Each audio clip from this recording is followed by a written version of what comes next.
Hi and good evening, everyone. My name is Albert, and this is VlogsBoutNothin. Thank you very much for taking the time out of your very busy Thursday to join me. I really appreciate that. Here at the channel, I'm always, it's like vlogs about nothing, do nothing. Except for maybe tell a buddy or a friend or your uncle or your cousin or somebody about the channel so that inevitably we can have all the kinds of the numbers, the metrics, right, so that we can go out there into the world and do vlogs about nothing, right? Because that's kind of where we're going with the show. Is just we start this way. It started out worse than this, guys. I'm so happy we're going on 400 videos, but it's sort of like, I mean, even the lackluster production value right now is better than it was when I first started this channel and this vlog stream of the 4 videos a day, almost I think 3 months ago. So in the 3 months, we've had some relatively, cool success in that we're almost at 1,000 subs. Kind of, we're almost at 700. The channel gets many views during different times of the day for different videos.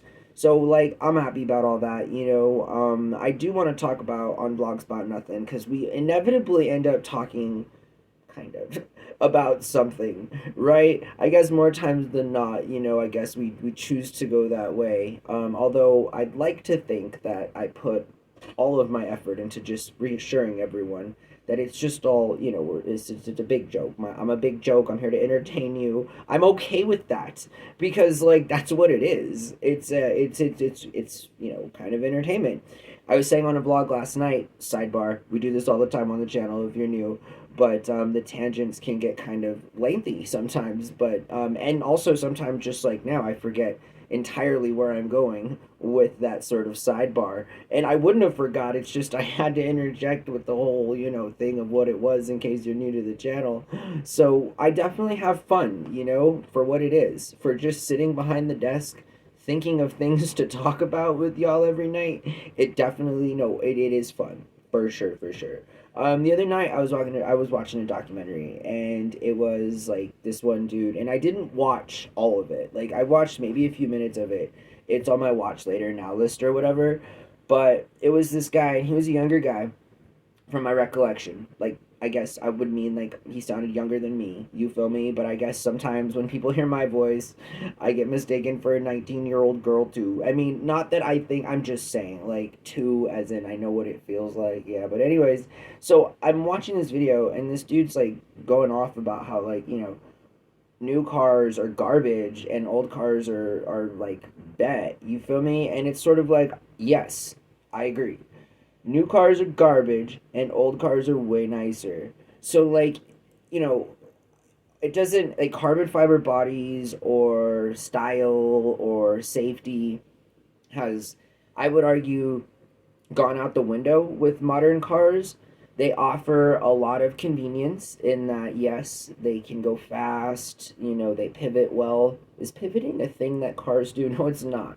It's not a thing, I think. But, the way they move and stuff, the like the radius, the radial turns, all of these things, there are some things that have improved.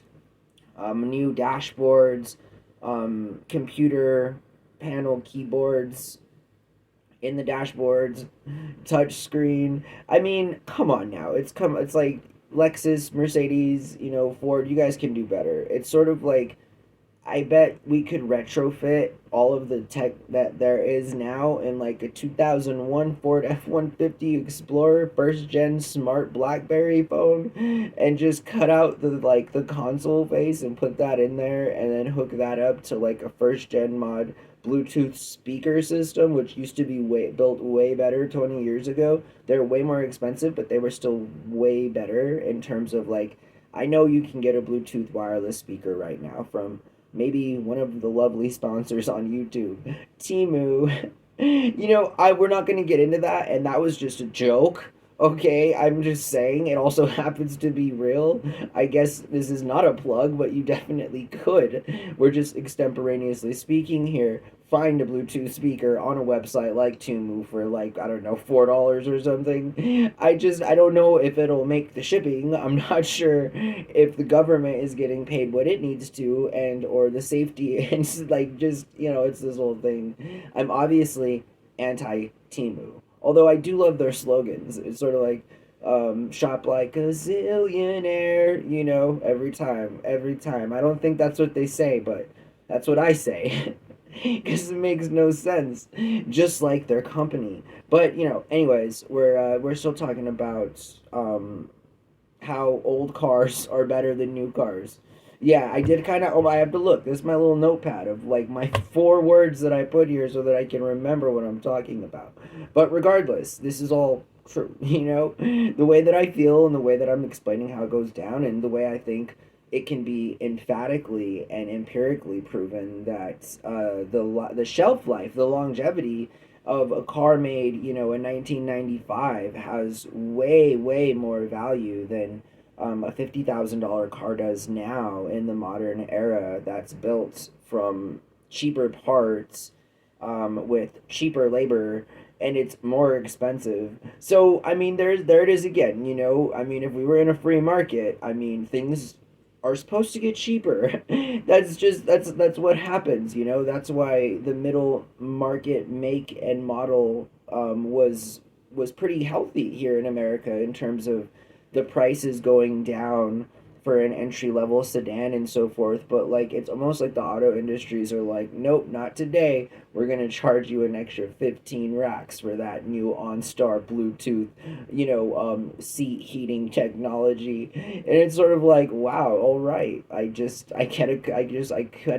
have kept using the heater and like my, Google Maps, but yeah, everyone's got to be in on the data game. It's cool. I understand. I understand. And with or without my consent, in terms of like, no one's really asking me if any of this stuff's okay. They're just kind of like all assuming that everybody reads 5,000 pages of terms and conditions when signing up for all the apps that we are forced to sign up with. And that's like another weird thing, right? Is when apps are like, like, do you want to watch the video? Use this, like, you want a video on Google, and it's like view on Google, and then it's like downloading the app, and then it's like you can't watch without downloading the app, and it's just like I just want to watch this video, and you can't do it unless you have the app, and then it's like okay, well, I guess I can't watch the video.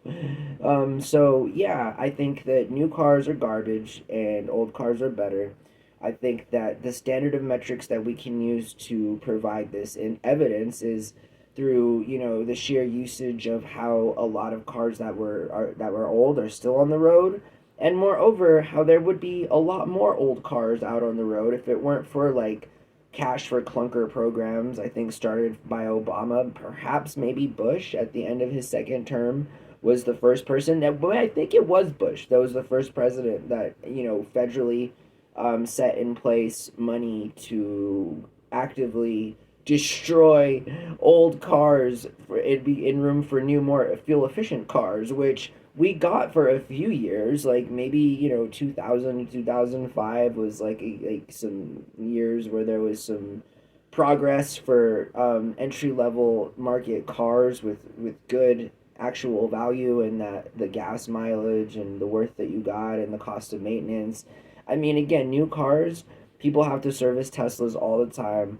I, used to live with the woman, and we used to have a neighbor that had a Tesla, and the guy was. This is like when Teslas first came out in like 2012, 2013, and this dude was like always sending his Tesla to get fixed, like legit, and he spent like 80 racks on it when they first came out, and it's sort of like for a big remote control car again. And I'm not like, how can you hate on that concept, the fact that like some really rich dude with a halfway good idea decided to start an electric car company that's still around today, I mean, like, good for him.